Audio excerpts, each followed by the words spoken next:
One of my favorite aspects of story-driven cartoons is that an episode never really ends when the credits roll, as there's typically a plethora of Easter eggs and clues to keep fans talking for days, weeks, or even months to come.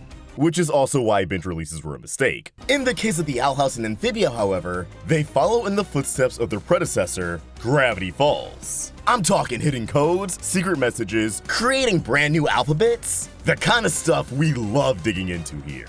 As a lot of viewers of the Owl House already know, the show has a knack for including two important codes in every episode of the series. One in the form of secret messages tucked away in the background of every episode that can be decoded with an original alphabet for the series, and the other through the first letter of every episode title, creating a sentence that reflects a plot point for that respective season. We haven't covered these codes so far on the channel, as everyone else tends to include them in their own amazing breakdowns of the episodes, and the show itself trickles them out one piece at a time. But now that we're halfway through Season 2, I wanted to run through these codes and clues from the recent 10 episodes of the series, get us up to speed on the code so far, and figure out what the full messages could end up implying for the overarching story as a whole. And as always, to stay in the loop of all things Owl House, please be sure to subscribe to the Roundtable with notifications on so you never miss a video. So let's backtrack to the very beginning. Season 1's coded messages gave us a very interesting riddle. Two witches torn apart, now alone. Two hearts of stone. A curse of feathers and mud, a betrayal of blood. Reflecting the curse of the Owlbeast placed upon Ida, her initial rivalry with Lilith, and the devastating revelation that this life-changing condition Ida has to grapple with traces back to none other than her sister. As for the first letter of every episode title, this gave us the phrase, "A witch loses a true way," which could apply to both Luz no Seda losing a way back home after she detonated the portal in an attempt to stop Belos' plans, and Ida losing a true way to perform magic after using up everything she had to save Luz. These sacrifices parallel one another, so the double meaning could very well be intentional. With this in mind, I believe Season 2's codes thus far aren't referring to the heroes, unlike Season 1, but rather the antagonist, in particular, Emperor Belos. Starting with the hidden codes from an episode-to-episode basis, Separate Tides' code is found in the Emperor's Coven ship, the room where Hunter is creeping in, which reads, Seething. Escaping Expulsion's code is in Alador's workshop, which reads, Seize. We can find Echoes of the Past's code on the box in Ida's flashback, which reads, And.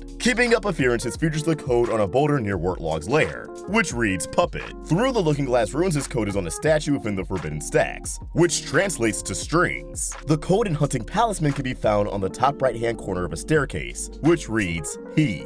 Ida's Requiem sports his code on the banner of the Coven leaders in Bats HQ, which reads, No. Knock Knock Knockin' on Hootie's door's code is found on the wall of the basement when Luce and Amity fall down the trapdoor, and when decoded, reads Longer. Eclipse Lake's code is on a rock in the snow, reading Dreams. And last but not least, for now, Yesterday's Lie features a code on the conspiracy board, which decodes to Of. So the message we have so far is, Seething Seas and Puppet Strings, he no longer dreams of, which I believe to be a riddle that'll unveil the shift in Emperor Belos' philosophy. Should his identity trace back to that of Philip Whittebane or his unidentified brother? Seething Seas itself seems to be a nod to the boiling seas and rain of the demon realm. Such has been mentioned exclusively by the antagonist, in both Separate Tides and Eclipse Lake.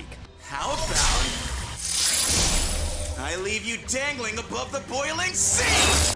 Is it true that rain doesn't boil in a human realm? Puppet strings could refer to Belos' pawns, those he is manipulating to further his own agenda. This of course includes Hunter, who Belos claims the Titan has big plans for, alongside the show silently setting up the concept of a Grimwalker, which seems to relate to Hunter himself.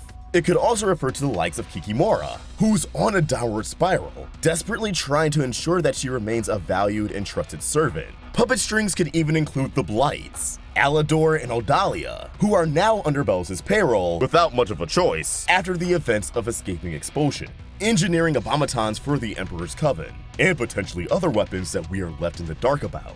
It could even include the Coven Heads. Although, if Darius and Everwolf are anything to go off of, they've already shown themselves to be jerks. But Rain seemed to convey that the heads only know so much. Rain knew Belos wanted to commence a spell for the Day of Unity, but didn't know the exact details beyond the goal of combining the two realms together. Though, if we take into account the fact that Kikimora was able to cocoon Rain, unfazed by their betrayal, but remarking that a replacement on short notice would be difficult, the utilization of the Coven Heads is poised to be something that won't require their free will. They may all just be sacrifices, as they're clouded by the perks of their high-ranking status and power. However, what really convinces me that this message is panning out to be Belos' origin and plan is what follows. He no longer dreams of. Going back to the notion that Belos was one of these traveling brothers hundreds of years ago, then it makes sense that this is referring to their initial goal to control the magic of the Boiling Isles to return home. But something changed. That's what I believe he no longer dreamed of, simply going back to Earth and calling it a day.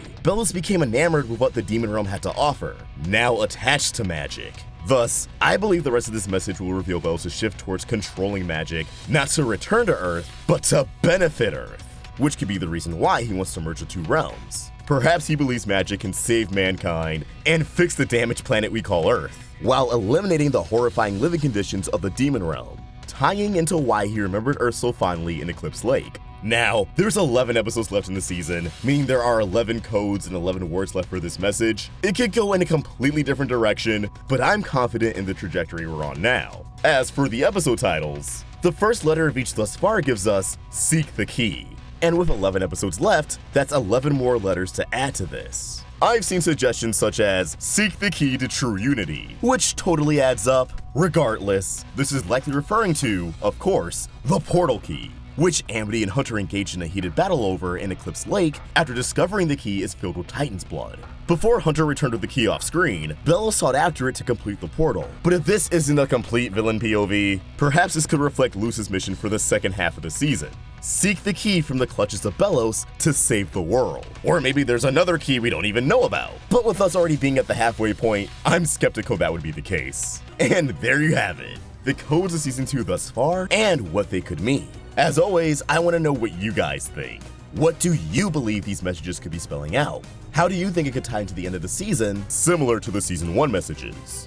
Personally, I think the season is going to end with Belos winning and accomplishing his goal of fulfilling the Day of Unity. So capping off this season with a completed message that conveys how long Belos was working towards all of this, that would be the type of ominous riddle the Owl House would throw at us. But I digress. Let us know your thoughts in the comments below, or tweet them over at Roundtable Vids, and you can find me at OstricVox. We're also on Instagram. Be sure to follow me. All I really do is just post memes and cartoon updates, but I like the dopamine. If you enjoyed this video, please throw it a like, and subscribe to the Roundtable for more great cartoon content. Thank you for watching, and I hope you have an awesome day. See ya!